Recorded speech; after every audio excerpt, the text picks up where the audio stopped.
Hello, hello, and welcome. Oh my goodness, it is season 2 of Better Together, sharing our lupus stories. You are here. Welcome back. This is going to be amazing. I'm Chanel Gabriel, and we are all the way live and talking about lupus. Now I have to bring in my wonderful co-host, the amazing Dr. Michaela Baird. Dr. Mika, so glad to have you. We're here. Hi. So great to be back. Great to see you, Chanel. I just want to start off by saying thank you to our sponsor, Biogen, who's helping us be here tonight. And let everyone know that if you are interested in getting more information about lupus, clinical trials, please check out www.biogentriallink.com and you can see that right below. So, getting back to our show, we are going to be talking about intimacy. We're going to be talking about relationships. If you follow me on Instagram, I said we are talking not just about physical intimacy, but emotional intimacy as well. Right, Chanel? Yes, both are so important. I think we focus a lot on just one. And so we're going to talk about it both. And we want to hear from you. Make sure you join the conversation. Send us a comment or a question in the chat, and we'll be so happy to bring you into this beautiful dialogue we're going to have today. We have some great guests. But I'm curious, Dr. Michaela, do you usually get to talk about this subject? You know, I know we are always fighting time in an appointment and we try to get to everything. This is such an important topic that I really do try and cover because it also tells me a lot about how people are doing. So definitely don't be afraid to bring these topics up when you're talking with your doctor or rheumatologist. I mean, it's the little, I don't think it's traditionally thought of like, let me talk about my love life with my rheumatologist, right? Or, you don't think about that conversation. And also, I think as a person living with lupus, I don't ever think about the challenges around intimacy. Even if I'm feeling that way, thinking about like the way we engage with each other or way that affects how we emotionally connect to other people dealing with a chronic illness and knowing that maybe they don't understand. I think that that's something that we really need to bring to light and bring into the conversation here. And so we are gonna kick this off in season 2. We feel like I think we started season 1 talking about a little bit about relationships, and season 2 now we're getting a little deeper. And we have a great show for you all. So, our guests are here to talk about their stories on intimacy, communication, relationships, and of course, lupus. So first, we're going to meet social media darling Jokiva, aka Indian Rose, and her husband Howard. Now, you may remember Jokiva from her 2017 viral post about living with lupus. And you can see right here, she's been very vocal about her battle, especially with discoid lupus. And she's showed up everywhere from Allure to news channels talking about this. So we got her right here. And next, we're going to get the single girl's POV, point of view, on dating and intimacy, because it's a little different from Ty. We have Ty, who is a single mom and host of her own podcast, So Opinionated. And last but not least, we will meet Dr. Court, aka the girlfriend therapist, who is also a lupus warrior. And she's going to give us a professional and a personal perspective on managing intimacy and lupus. And also, hey, we have a really cool card game that she created that we're going to play with our guests. I might join in. We might get Dr. Michaela to join in too. I don't know. We'll see what the questions are. But we're going to have a good time here. And first, we have joining us live from Nolans, excuse me, got to say it correct, Jokiva and Howard. Let's bring Jokiva to this virtual stage. Bring both of them to the stage. Hey, Oh my gosh. Hi. You're in my favorite city. Okay. I need y'all to ship me some beignets. Okay. definitely. You got me. Awesome. Well, so Jokiva, you became a social media celebrity with your post about your lupus flares when it went viral. And it was really, really a powerful image that people didn't always see when they think about chronic illness. They think about lupus. And we know that later on this week, Jokiva, you're going to be a celebrity coach at the 10th annual Balling for Lupus Loves Celebrity Basketball Tournament happening this Saturday, July 29th. Yes. It will be Grand so Prairie View, fun. Texas. Okay. I mean, first of all, no one told me I'm nice on the court. Okay, I'm nice. No, this is going to be great. So everybody out there, if you are in Texas, you in the Texas area, Prairie View, you want to get in the car, make sure you check it out. And they're also going to be honoring Jokiva with the Jacqueline Talley Lupus Warrior Award for being a fighter and advocate for lupus awareness. So we just celebrating you, my dear. You are doing Thank you. amazing things. Thank you. All right, so now we're going to talk a little bit about balancing love and lupus. But first, I'm gonna Howard. Look at y'all. Just all the love was right there in that one little look. I'm geeking. All right. Well, first we're gonna talk to my sister Jokiva. Howard, we're gonna bring you in a second. But before we get to your love story, Jokiva, please, we'd love to hear a little bit more about your lupus story. Okay, how you guys doing first off? Great. I was diagnosed when I was 17 in high school, and Howard was actually with me during that time as well when I got diagnosed. I thought it was a lupus rash, and I thought it was, the doctors thought it was eczema, and they misdiagnosed me until they sent me to a rheumatologist, and then like 2 weeks later, I was diagnosed with lupus. In 2014, I had my first kidney failure, and that was completely different from my second kidney failure in 2016. But in the meantime my second kidney failure, I chose when I was in the ER to create a video stating, just telling everybody, just be conscious of what you're going through with your lupus. If you have to take your medicine, take it, and listen to your doctors. And then I was still in the hospital, woke up the next day, and I was like, A what's going hundred, on? a Like hundred every and interview for a fifty-three bunch of people. thousand likes. It's crazy. Yes, ma'am. And then Wow. I realized BET had did an article on me, and I was like, "Turn up, okay." I don't know how to grasp this new feeling, but over time I learned that there is a big support system with lupus. I didn't know that it was that common because I only known it to be within my family. I didn't know, as growing up, I didn't think that it was that serious until I went through it. Um, it's a lot, but I feel like we take it day and day at a time. And I have a spouse that has patience, and he's just been with me every step of the way. Jokiva, it's so good to see you. I wanted to bring you back to this really important moment because what you talked about, taking some time to get your diagnosis is so real for many people. And I wanted to hear a little bit more about how that diagnosis changed things. At first it didn't change because I was in denial. So I kept doing everything that my rheumatologist told me not to do. Like he was like, do not get too stressed out, do not overwork yourself. Well, I was working 2 jobs and going to school at the same time, so I was not listening. It took a big impact on me for me to get sick, for me to realize that, hey, this is something serious. You need to slow down and listen to what your doctor says. He even told me, you have kids before 28. I'm 28 now. I have two beautiful daughters, and I'm done. Yay. So it sounds like your doctor brings up a lot of topics like you talked about family planning. Did intimacy ever come in that conversation? Oh, definitely, definitely around the times when I was going through a kidney failure, and I would ask some questions about what was going down in my with my body, and I would say, hey, this is happening, and what should I do? And he'll tell me, no, you can't be intimate around that time, or yes, you could still be intimate around this certain times. And it was hard for my husband, not at most times, but at certain times, because a man is a man at times. They have certain feelings, but he was never impatient with me, and I never had that issue at all, so I'm glad. I'm so happy you had open communication with your doctor and also your partner. And we just want to share your advice. So tell us what you would say to someone else who is in the same, predicament, who has lupus, and maybe is in a relationship or looking and trying to navigate that. Um, I always learned that if someone loves you, they're gonna go through turmoil and obstacles with you no matter what.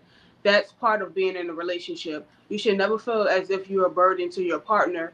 Your partner is there to help you anyway, anyhow. And I tend to tell a lot of women that because they feel like they don't deserve that at times, and they deal with what they're dealing with at the time in that measure. And I feel like, no, you don't have to deal with someone disrespecting you you can move on to the next. There's somebody that will deal with your condition. You just have to, take your time. Don't rush into things, and focus on yourself. When you focus on yourself and you love yourself, and that starts to glow, that attracts. You have to remember that attracts people to you as well. So I always would tell people, don't settle. Beautiful. That is, listen, don't settle. Period. Period. And I really think it's so important for us to remember that, as people that are living with this chronic illness that seems to take over our lives, that we're still a whole person with it, right? We're still an Yeah. amazing person with it. And so we've been talking about this wonderful man in your life that was super patient and super loving. Let's bring in hubby. Hubby, come back here, Howard. Howard, we're so glad to have you in here. And thank you for joining us on Better Together, sharing our lupus stories. Now, you two were high school sweethearts, which is really sweet. And now you are a social media couple. Okay, you got her soulmate. I was like, that's so powerful. That's so powerful. He's like, I'm just gonna let y'all know, period. You're gonna find me on here. I'm her soulmate. That's so beautiful. So as you mentioned, I know Jokiva is going to be coaching this basketball tournament in Grand Prairie, Texas. So are you going to the game, Howard? Yeah. Did y'all work on the plays together, or she just got that all locked down? No plays yet. We're gonna go. We're gonna teach her a little bit because she doesn't really know a lot about it. We're gonna talk about it on the ride there, and get some basic foundations on it, together. You didn't have to put me out there like I was about to say, All right. I was just about to say she put you all on blast. Well, Howard, I'm just curious to get your thoughts, and I know tell us how you two met. It's been a while now, but I'm curious to hear your version of the story. Basically, I came home one night, one afternoon from high school with my cousin. We was on, just being young men or whatever, just being foolish. We was on Facebook, and I saw her picture, and I just messaged her. She ended up responding, and it just continued from that. It's really it. See that? So simple. Everybody slide in the DMs. Okay, just slide in the DMs. You never know what's gonna happen. You never know what's going to happen. Pre-match and all the dating apps you're still using online. Yes. So Howard, I asked your wife about, that diagnosis, and I know that you guys were together at that time. So, tell us a little bit more about how you experienced her diagnosis. I knew nothing of lupus, so she asked me to bring her to the appointment. I was like, okay, let's go. I basically just sat there and observed everything and just listened. So they run the test, came back, like, you have lupus, this, that, and the third. She told me her mom had it, but I didn't know anything about it. So I had to research, read books, researched through my phone. But it's just so much to learn. I'm just sitting there like, I don't even know where to start. So it just started from there. Mm-hmm. I mean, whatever information I came across, that's just what I learned. I asked doctors questions, whatever they told me. That's just where I started from, and I'm still learning to this day. So I just take it every day at a time. But I love sick is always something different. So I'm just observing her. I could tell when she's getting sick, though. Mm-hmm. I mean, we've been together so long. I can literally just look at her eyes and just be like, "You don't feel well today. You need some rest today, or whatever it may be." And that's just how it is. Are there times where you need to hear that from him, Jokiva, like that? You may not be feeling well, and he can pick up on it even before you. Definitely, because I will push myself to extreme measures, Right. And just make myself more sick until my body shuts down, and he never wants me to get to that point. No, not at all. I love that. That's beautiful that he supports you in that way. That's really lovely. Yeah. So we heard you guys have 2 kids, and you're talking about, picking up on your symptoms and communicating all this. Congratulations, by the way, because I heard you also have a 4-month-old. But where are you finding the time for all this? Oh, yay. What are their names? Well, it takes it around children. You just gotta. It's a hit and miss. Mm-hmm. The intimacy part is definitely that's up the window. We just about that. At that point where we're just very emotional, staying in contact, and then we're starting to. After the kids, we're starting back. We made a promise to each other. We're starting going on dates. Like after we leave every weekend. Yeah. Every weekend it's a date because you never want to lose that type of love or intimacy or that excitement with each other. Right. So now we're just bringing that back to each other as well. Right. But the kids, they'll drain you. I ain't gonna lie. We tired right now. I Look. don't even get to take naps no more. They're at grandma, so we might take a nap. So, When the kids take a nap, you all take a nap too. But the nah, we have to 3-year-old clean don't up. nap. No, we have to clean up. Oh no. Eventually, hopefully. So you guys are already talking about good things that you find, time for each other. You are getting some rest when you can. What would you say is the most challenging part of finding time for intimacy? Especially if you're not feeling well, Jokiva.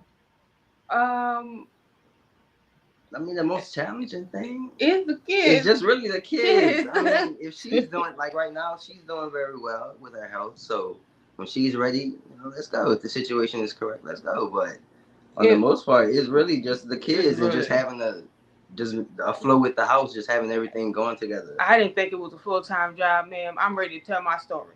I didn't think it was a full-time job until I had them. And then I I was have like, a 2-year-old, and I have no idea how you're doing too under that age. So Wait till 3. It's another. No, wait till 3. I'm a professional auntie, so y'all could just drop them off for me. I'll babysit. Thank you. thank you. Okay, drop them off to New York. Thank you. My sister said the same thing, and I'm like, girl, come and get them. But I'm just curious. So was there any challenges around like communication around just not feeling well or being intimate or things of that nature? And I think intimate is physical as well as emotional. Was it easy? Has it always been easy to communicate when you're not feeling well? No, in the beginning, he wasn't that experienced. So as I went through it, he learned. But it was sometimes to where he wouldn't understand, and I'll be like, babe, I'm really hurting. Like I can't stand up hurt. I can't. I need help. And one time he just really understood because I was breathing heavily and I just wasn't waking up. I wasn't alert. I wasn't aware, and he panicked. I think that's when it hit him. Yeah, we had to go to the hospital. And she was having I know it was a lupus flare, but I think it was the kidneys were acting up. Yeah, my kidneys were failing. And we were 19 years old and 20. Right. And so we were kids. We were still kids. He would clean me and everything. So I'm telling you, ladies, don't give up because there's somebody out there that'll do for you. I mean, that's such an important moment because you're not only, showing up for her, but also kind of trying to navigate the healthcare system. What was that like for you, Howard? Feisty. Yeah, it's for me just being a person that's just sitting there, it's aggravating for me because I'm just watching her get attended to if it's correctly or not correctly. If she feel like she's getting the proper care or not. I'm just there. My voice doesn't matter. I can't really do anything about it. It did sometimes. When it needed to, in the future. But in the beginning, I'm just present. I'm just here to learn. So I couldn't really do anything. But as we got older and ventured to other states that have different health cares, we see the differences in the systems. So when we stayed in Dallas for 4 years, we were able to see their system. When we were in Atlanta for a little while, we were able to see their system compared to New Orleans. So, but your response, like when they're not doing their job, I have to be like, calm down. But they messing up. I mean, I'm not just gonna sit there and just say, hey, from my observation, you're doing something wrong that I've never seen other doctors do that got her healthy. So some treatments didn't help, other treatments did help. So when the things that didn't help, hey, you're doing the things that really didn't work before, and now you're blowing out her veins. Now, she's on other medicines because of maybe something that really didn't have to happen. Mm-hmm. Mm-hmm. And I think that that's so important. This idea of having an advocate as well. I think we've talked about that in past episodes, and what having an advocate being present. How helpful it is to have someone in your corner in those moments where it sometimes feels like you're fighting a doctor or you're fighting a medical system, and you have somebody with you. And so I guess I would love to ask. We have a couple minutes left, but for this segment, because we're gonna bring you guys back to play our fun little game that we have at the end. But I'm just curious, what advice would you say, specifically to somebody that's looking for ways to really communicate with their partner? Is there anything that each of you can say as a person with lupus, and then Howard as a person that's in a relationship with someone living with lupus? We definitely had to learn that it's us first. Don't include anyone in your business because that can cause relationship problems as well. But if you're just honest and have straightforward communication with each other, you shouldn't have any issues at all. It had times to where I had to be quiet and let him talk, and he had to be quiet and let me talk, and speak completely throughly for us to understand. Don't cut him off, because then you might take something wrong, and that person didn't mean it that way. The communication has to be there first, and you always have to remember it's you and him that started the relationship, and you and him will make that relationship work. The only third person that needs to be in your business is God. Amen. What about you, Howard? What do you think as a person? What advice would you give someone who might be entering a relationship with someone living with lupus? Have patience. Just start off with patience. Just take it slow. Every day, you never know how they're gonna feel. You never know what they're going through. You never know emotionally how they feel. So have patience. Communicate. That's really one of the main important things. Is just have communication. Talk about everything. If you don't understand, ask a question. If they don't understand, let them ask their question and keep talking about it until y'all are able to understand 100% how each other want to feel. And then y'all solve the problem. Let's move forward. Let's go. Thank you.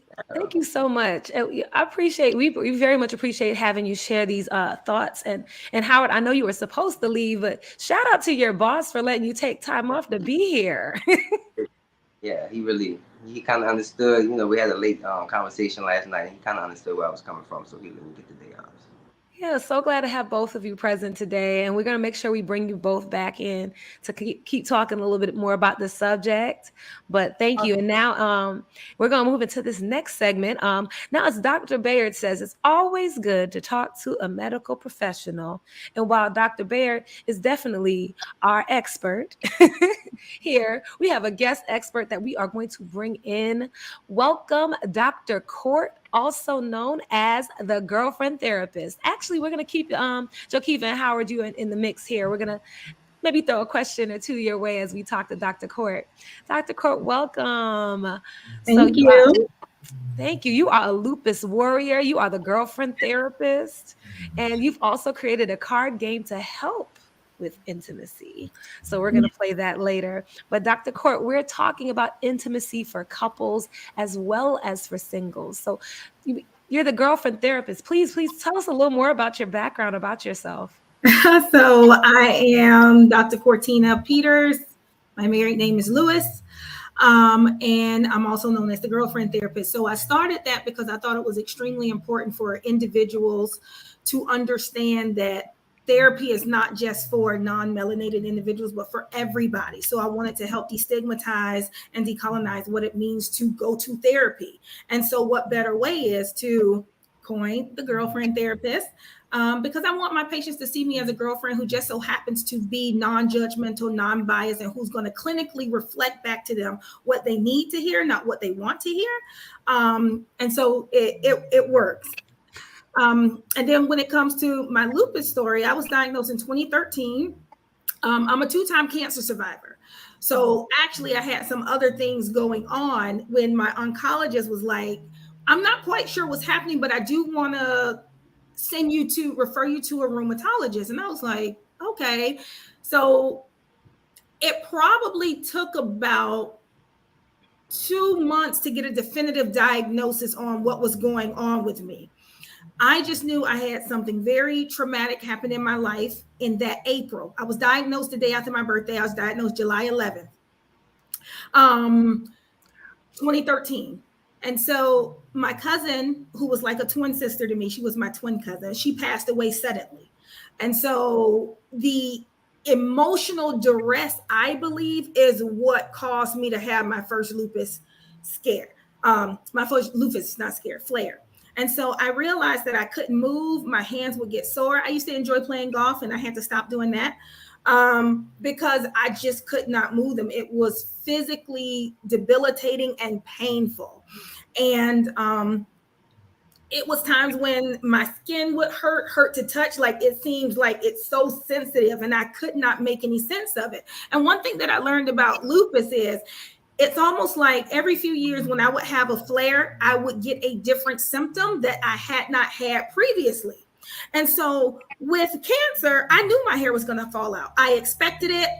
I didn't care. I never wore a wig or anything like that when I was going through my cancer journey. However, when my hair started falling out with lupus, I didn't expect it. And I was so, like, I don't want to say traumatized, but I kind of went into a depression a little bit because I was like, I was not expecting this. Like I kind of did research and you find out about other things, but I cried where I never had cried as it related to me losing my hair with cancer. And so just learning still, it doesn't matter how many years, you've been living with something, still finding out new things and new symptoms and trying to navigate where you are in that moment and just making sure that you are doing what you're supposed to do, that you're limiting your stress, you're communicating with those around you, you have a support system. I remember when I was dating, before I got married, my amazing husband, when I was on a dating scene, I was like, I don't need to tell you on like the first date, because if this doesn't work out, I don't need to be going into all of that. So when I feel like it's necessary, I'll tell you. I'm all about open honesty and transparency, but if we're just talking on the phone, I don't need to give you access to all of me in that way. So I remember I was talking to a guy and I think I wasn't feeling well or something. And I was like, yeah, I believe that, I have lupus. And so he was like, what's that? Like, I was taken aback because you would have thought I told him I had the bubonic plague or something. He was like, his whole demeanor and the way he was talking to me changed. Like, you should have told me that. And it was very like, whoa.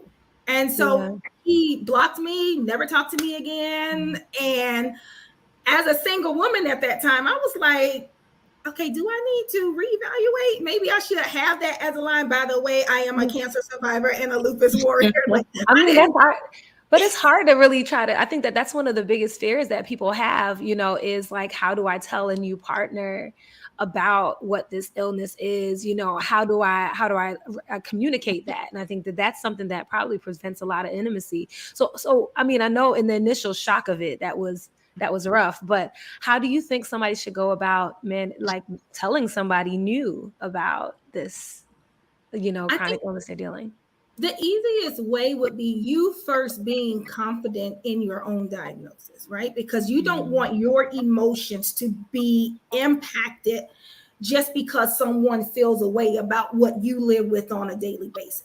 So getting very educated and comfortable, and I'll use that word loosely, in your own skin, so that when you are sharing with people, you're not embarrassed. You don't feel like, oh my gosh, I need to be on an island by myself. I'm not going to find love. It's not for me. And then when you feel like, you know what, this is time for me to share this with this person, then that's when you share it, because it's different for everybody. Thank you for sharing that. Your story, I appreciate the personal piece you're bringing to it. When we think about intimacy, we've been talking a lot about physical and emotional.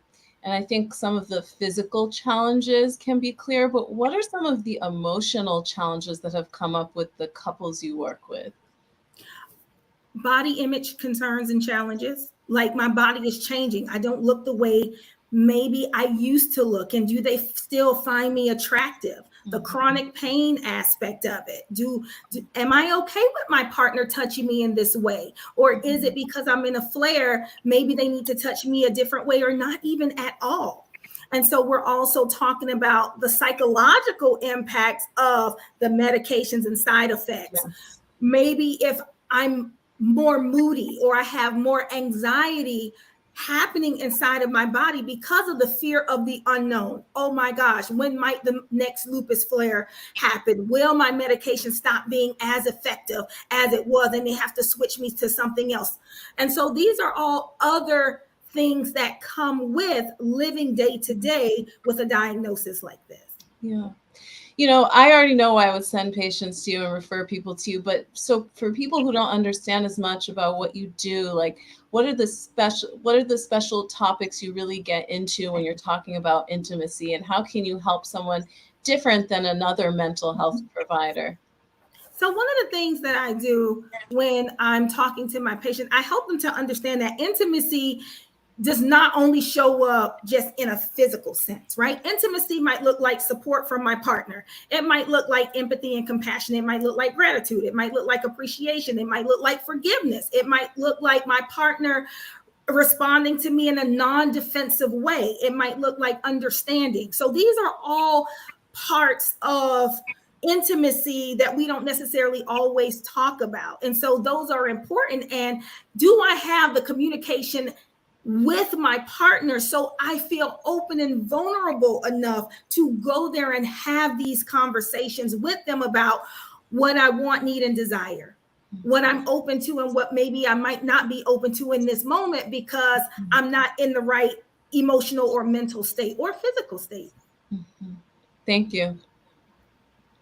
No, I think that that's so important when you really think about who you can go to, because sometimes the blogs don't feel like they're talking about us, and what does it mean to have a person that can actually really speak to the things that you're dealing with? I know I am definitely somebody. I have a therapist, and Lord knows it's an older Black man, and I'm like, so let me tell you what happened. And using that sense, I think that that's really important. Just being able to recognize, being honest, having a space to be able to be honest, about what you're dealing with is so helpful.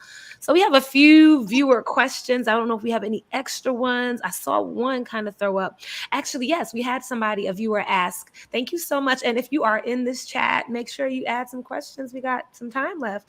How do you balance personal and professional with living with lupus? Like, how do you balance that, I guess, communication or having these conversations with people? It gets pretty intimate in the office place too. But how do you do that?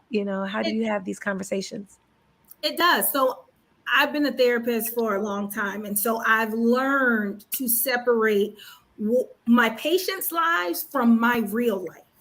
And my real life, I have to realize. So normally when I'm driving home, if I'm not working from home and doing telehealth, I drive with no music. That's a way for me to get from my office home, and I'm able to change hats. So now I'm a wife, now I'm a mother, now I'm a daughter, now I'm a friend, and I don't have to be that caretaker in an emotional sense. Yes, for my children and my husband, but not from a clinical standpoint.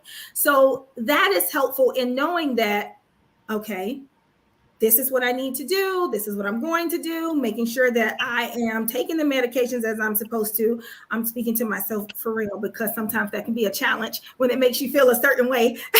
So just being transparent, but making sure that I do everything that I need to do so I can stay well for myself, because if I'm not well, I can't be well for my patients. I can't show up for them and be what they need when they need for me to be in whole space if I'm in a different emotional or physical state.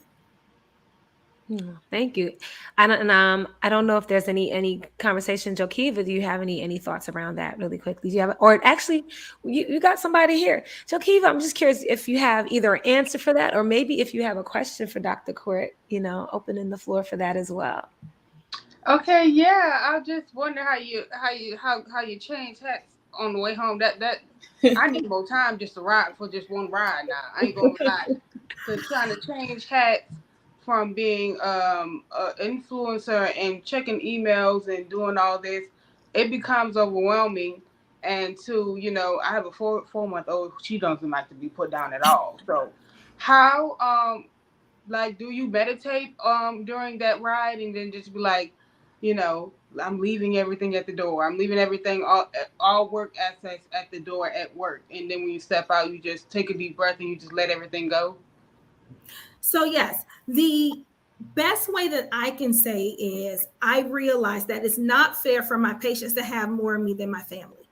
So it's not fair for, follow in your example, my followers or the people who subscribers, those individuals, I have to make sure that I'm giving the same amount of energy, not less than, to my family than I do in other spaces, because balance is so important, because our families are our foundation. Yes, our supporters are part of our community too, but who do we go to sleep with at night? Who do we wake up to? Who supports us? Who does all of these other things, right? And so understanding that you have to prioritize, and this is something that I personally am working on, because I am a business owner and I own a group practice. And so needing to be available, but also adhering to the boundaries.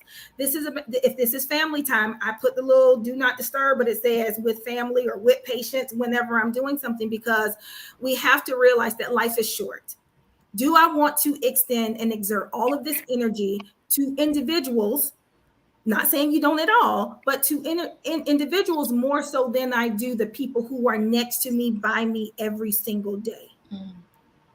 Yes, yes. I think we have a good group in here. I feel like we got to move into bringing somebody else into the mix. But, I think we've had so many really, really good conversations around relationships, around dating. But I also got to bring my single ladies into the room. Bring my the single lady. We couldn't clear the song. If it was up to me, the song would bring her in, but definitely representing. And this has been so helpful. But we're gonna play that game in a few that you created, Dr. Court. And now we're gonna show some love to our next guest, Ty. Now, Ty, she is a single mom of 2. Both kids are about to leave home, and it is time for mom to bring back the focus on her and get back in that dating scene again. So Ty is going to give this and all of her, Ty gives this and all of the thoughts around everything on her podcast, So Opinionated. So tonight she's going to share some personal opinions on dating and intimacy there. Make sure you check out her podcast, So Opinionated. And we're going to talk about dating and intimacy. And we want to hear your dating adventures. Please make sure you are using that chat. We still have some time for some more questions going into this show, or just reactions. Feel free. If you feel something, let us know. But Ty, welcome to the virtual stage. So glad to have you. Hello. Hello. So now please tell us a little bit about yourself. Thank you. Hi guys, my name is Ty. I was diagnosed with lupus around 2016, 2017. I initially found out because I was doing fertility. In 2014, I decided that I was ready to have another child, and I was having issues with getting like my menstrual, and a lot of different things were going on, and I wasn't too sure. So I saw a fertility doctor, and I initially was diagnosed with PCOS, which is polycystic ovarian syndrome. A lot of women actually suffer with it. I didn't know what that was, but it turns out it's pretty common, and it affects getting pregnant. We have, cysts and fibroid issues. It's very painful sometimes, and that's a whole nother toll. And while doing that, other things were coming up. I did not get pregnant, but I did do 6 IUIs, and nothing came from that. But while doing that process for 2 years, 2 very long years, I had other things going on. So I was losing hair, I was losing weight, I was anemic, I was having bone issues, like my bones were hurting. There was just a couple of things, and my fertility doctor thought that there were things that weren't associated with PCOS. So they thought like maybe I had a thyroid issue, just a couple of different things. And they also sent me to a rheumatologist. And I want to say maybe 3 or 4 months, just because they were more focused on the PCOS. It took them a while. And then finally my doctor was like, I'm pretty sure it's lupus. And then she did like a specific test where they test your autoimmune system, and there's levels to that. And so my levels were where she was like, yes, you have lupus. So that's kind of that story and how I found that out. I'm not a big medication, just in general. I don't like taking that. So I have a nutritionist who helped me do the more herbal route. Initially, it was helping these last few years, but maybe between last year and this year, probably due to stress, a lot of things have gotten worse. I'm in a lot more pain than I was just in the beginning.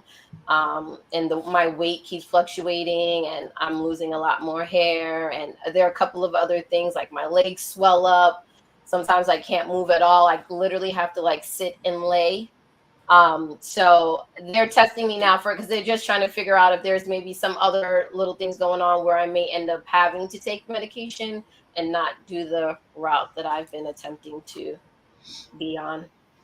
I was gonna say, it sounds like definitely lupus definitely is a lot of times it shows up with other things or different shows things, right, Dr. Michaela? I feel like that's something that you've heard as well. No, it's true. I mean, we have a lot of co-diagnoses. Lupus doesn't, just happen alone for most people. And it can be hard because some of the symptoms feel vague and can overlap in lots of different syndromes, especially when you're talking about pain. But what you're saying, Ty, is so true to many people. Yeah. Thank you for bringing that into space. And not to do this, but we definitely have a whole episode talking about nutrition and how that can support and also like those kind of things. So everyone out there, please make sure you check out the past episodes. We did some great work around that. But to bring it back to the conversation at hand, how does having lupus impact your relationships? How do you see that? Well, now that I'm single, so I was married when I was diagnosed. I'm divorced now. And so especially now that it's getting worse,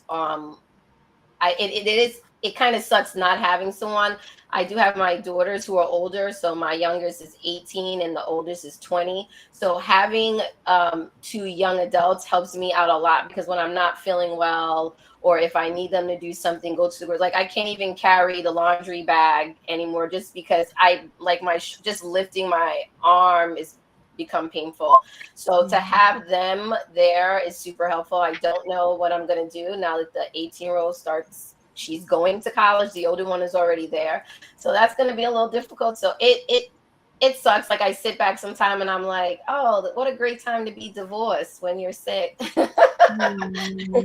But I mean, it just is what it is. What can I say? But it does suck. Well, you shared a little bit about, some of the symptoms you're experiencing and the work you're doing with your medical team to figure out more about them. Do you bring up, even more personal conversations, like thoughts you have about intimacy or concerns you have around intimacy? Well, yeah, I mean, I have a therapist, which I feel all Black women do, but I'm always talking to my therapist about it, just as far as sometimes I think it's good, right? So when I'm in a lot of pain or I'm just not feeling it, being single can kind of help that, because I don't have to tell somebody, hey, I'm not in the mood today, or I just want, a back rub, or I just need to lay down, or, you can't give attention. So sometimes I feel like that's the easier part. But then, of course, the harder part is also then wanting someone to be next to you, or maybe rub your hands, or, just help you with a bath, or, things like that. I do feel like that's where I struggle, because then I get kind of lonely. But I talk about it with my therapist, and I'm trying to figure out a way to not revert to where you're just settling, which is kind of what I've been doing the past couple of months. Like where if I need some attention, or if I just don't want to be alone, and you call someone, I don't want that. That's what I was doing, and I want to kind of get out of that feeling of, in the moment where you're just like, I really could use somebody right now, and then you do that, and then you're back to feeling like, you're by yourself the next day. So that's so real. Thank you for bringing that in the space, Ty. Just because, listen, let's keep it real in here. Definitely did that. I think a lot of times we and it came up earlier, and I was so thankful for Jakiva for bringing that up. Like a lot of times, we think that it's okay to just have something to scratch the itch, something that's there, but really thinking long-term about what we want, what are the things that we need from a partner, short-term versus long-term, and long-term versus short-term, I think is helpful. I'm curious, Dr. Court, do you have any thoughts around that idea of like, how do we get ourselves into a space, where we're receiving, or in a space to accept or be open to the love that we probably deserve, right? Yeah, one of the things that I think is important is when I'm talking to my patients about dating, first you have to see, do you have the time and the space and the capacity to date? Because it takes time. What you put into it is what you are going to get out of it. And so what I mean by that is, what is it that you're specifically looking for? And if you receive that, will you be ready to be able to receive that? If you say you want support, will you be open to it and not reject it because you haven't had it for so long, or you're not used to it, or it doesn't look like what you thought it would look like? And so those are all very important questions that before you even make the first dating profile, talk to the guy at the gas station, wherever it is, asking, am I ready for this? And ultimately, what is my goal? What am I open to? What am I not open to? What do I want to discover? Because there's a different side of you. There's a dating side of you. There's a mom side of you. There's a woman side of you. And so there's different parts of you. And are all of these parts ready to really put the energy in when it comes to dating? Dr. Core, I have to throw this back at you. Like, did you do this yourself? Was there a point where back in your single days where you were like, let me really assess what I need and this is what it is? I absolutely did. And so I was previously married, and then I was in a long-term relationship. And I remember in 2018, the person who I was dating, I was in the hospital for over 20 days, and then I had to be readmitted back into the hospital. And I remember they left me to go on the trip. And I was like, I know this is not what I want. This is not what I want in my Jakiva's face is everything. She was like, if Howard left, his stuff would be down in DR or Puerto Rico or wherever he went 2 days later. So I'm a big proponent of online dating. I said maybe I should have kept online dating because you meet a lot of people. And I say, if I'm online, right? And if I'm on these apps, I have to know that I'm not the only one that's sane, that's not trying to catfish or, go over,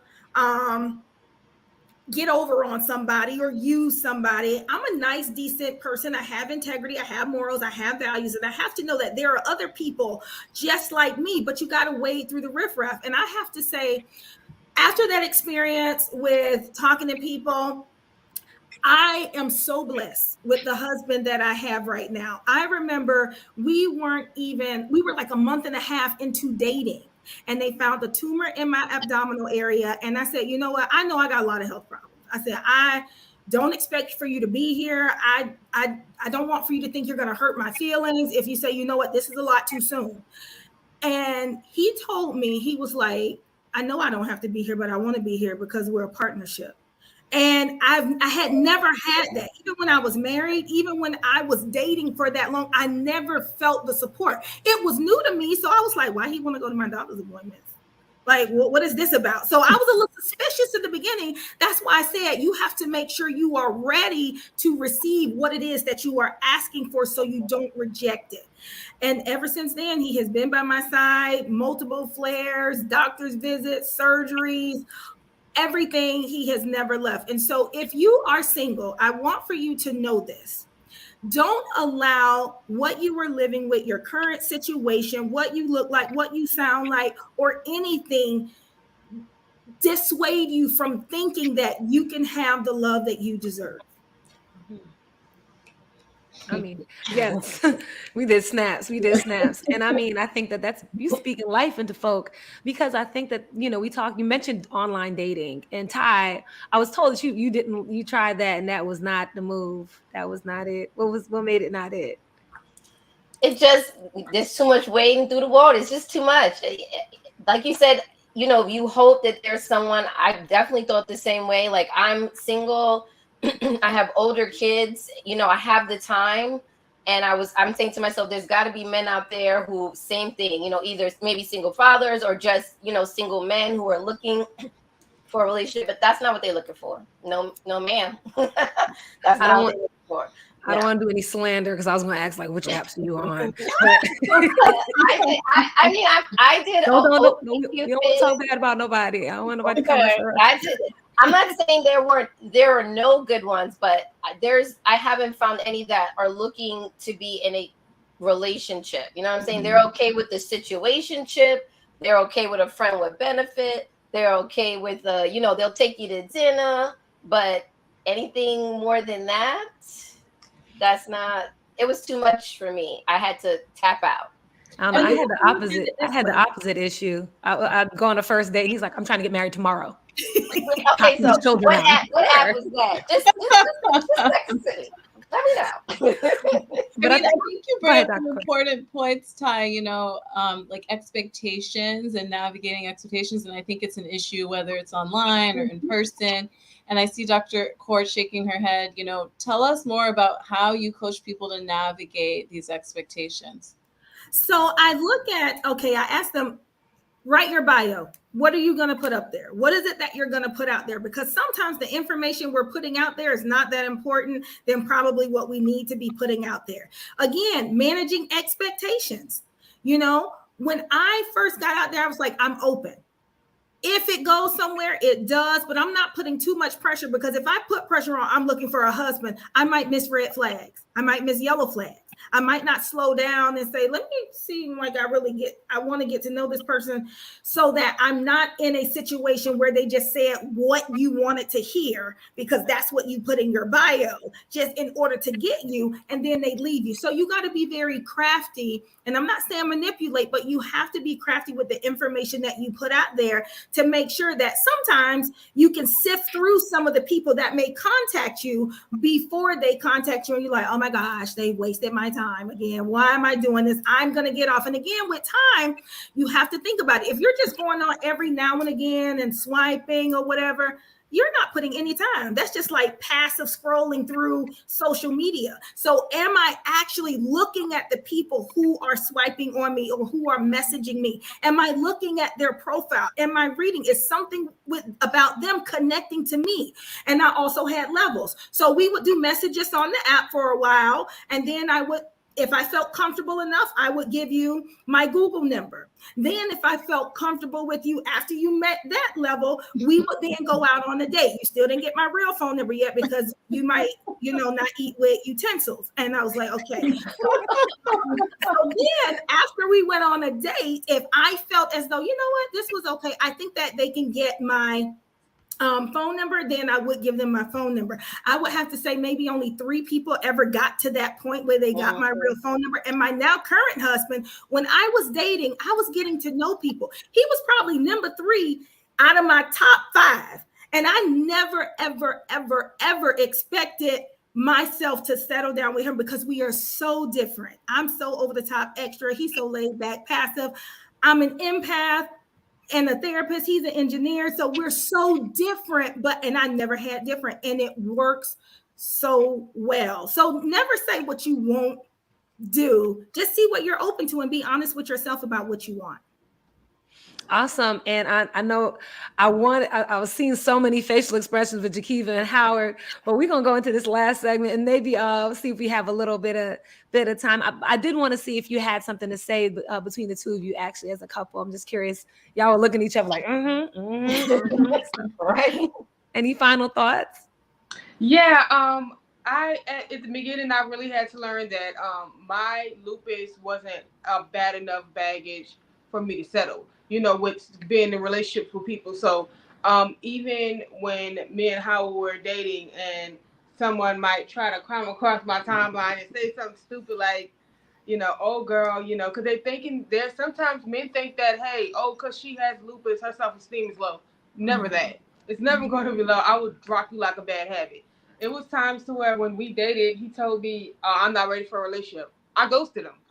Because it's like we're not looking for the same thing, so why waste my time over there? He had to chase me. He had to. So I understand what she was talking about completely. And also, wasting time where it's not needed. I'm not about to give you my number if you're not going to be there later on. And then, or you become obsessed and stalk my phone and I'm not even interested in you anymore, So I understand I should have used that concept a long time ago because when I was dating, I would just give out my number straight up and I would have to just block. So, and I think also just to bring up into this space the fact that it's just hard dating, period, whether you have lupus or not. And I think that that's something that we also have to recognize, as what you said, that these things are things that anybody, can say, there are things we go through, traumas we go through that make us think that we don't deserve anything. And so I think this conversation is something that we should be having more often with each other in more other spaces and with our friends and with our family members. And thank you everybody for bringing all of the different thoughts and points and perspectives into the space. And, I think love is a very interesting thing. I think friendship love is very important too, and having those people around you to support you. But we're going to get into this game. We got a little bit of time left, but I've been waiting anxiously. Dr. Court, can you please bring up really quickly, like what is this game? And so this is the game that I created. It is titled Sex Unveiled. And basically what it is a way to be able for individuals to connect on a deeper level with their partners, because oftentimes it's difficult for us to talk about openly our wants, needs, and desires. And now the game is very, very heavy on the physical intimacy, but we're going to play around with some very light-hearted cards. So basically what the players do, or the couples or anyone, you get 3 cards, a red, yellow, and green. And so red means close to, green means open to, and yellow means neutral to. So close to, absolutely, I don't want it. I don't want to be involved. Green, oh yes, I'm open. I would love to do that. And then neutral, yellow card, I'm not saying no, I'm not saying yes, let's have a little bit more discussion about it. And so when, like, for example, I want for you to give me a thumbs up means yes, thumbs down means no, and then a level hand, that means I'm not really sure. So let's just say the first card, cuddling. Are you open to, close to, or I love this. So you see that? And so what happens when you answer the way that you answer in the game with the card, what you would do is your partner would then ask you, why? You know, why did you answer the way that you answer? And I think this is an amazing game for single individuals so that they also start to think about, okay, what am I open to? What am I not open to? So when I do get into a relationship or connect with someone on an intimate level, I'm able to share these things because I've already explored them with myself. So let's come up with another one. Who's familiar with soul gazing? What's that? Please. Yeah, I mean, I'm just curious. Wait, really quickly. I saw this. I'm curious. Can I ask you, Jakiva, why was that a no? Does that show up in the relationship? I'm curious. Just poking around, being nosy. For cuddling. Oh yeah, it shows up, but it depends on how, if I'm in a flare up, don't touch me. Menstrual cycle, don't touch me. Right. So it's like a hit and miss for him sometimes, or the kids exhausted me that day, don't touch me. Mm-hmm. So and I have to remind myself to, even though I'm going through all that and I'm stressed out sometimes, I just need to take a deep breath and still give him his time as well, because he's a cuddler. He's a cuddler. That's so sweet. And Jokiva, one thing to add with that, so a lot of times what this does also, a lot of times we're so used to saying no, not right now, without qualifying why we're giving the answer that we're giving. So if I'm able to say no, not right now because I'm having a flare or I'm not feeling well, then you just don't leave the person with just no, leave me alone, because then you leave them with rejection. Yeah, I had to learn that just with my kids because I'm not the most affectionate. And they'll be like, "Love you, Mom." I'm like, "Okay." I'm like, "All right." All right, we got time for one more card. What was that? Soul gazing. So how do you feel about soul gazing? That's looking in the eyes. Yeah, so that's basically looking in the eyes, in someone's eyes for an extended amount of time. Now you can do this nude or you can do this clothed, and it's very powerful, and it's an intimate practice of getting closer to your partner, and it helps to also build a healthy relationship, because if I can just pierce into your pupils, into your soul, and we are just connecting without words, is deeply powerful. So are you open to that, close to that, or no? They were doing it a second ago. Like, look in my eyes, honey. Howard, look. I love how Howard feels about it. Well, it seems like these games are really, really, really helpful. This seems like a really helpful game for us to really explore the idea of love. And I think we didn't mention this. I did want to throw one more question in the mix when we talk about physical intimacy, because we kind of talked a lot about communication and dating, but just dealing with like the physical intimacy side of it. How do you have that conversation if you are somebody that doesn't like physical intimacy and that's something you struggle with as far as connecting and physical emotion? How do you help somebody? You only have like 30 seconds to do this. So you have to get comfortable in your own skin. You have to get comfortable in your body. You have to look at yourself in the mirror. You have to be able to explore yourself so that you're not uncomfortable when you are exploring yourself with other people. And so really taking the time to get to know every inch of you. Why does my body respond this way? Why does it do this? I like this. I don't like this. So spending time with yourself so that you are more comfortable with experiencing physical intimacy with others. Thank you. We have to come to a close. This has been such great conversation. I hope everyone's going to continue it at home with your friends, family.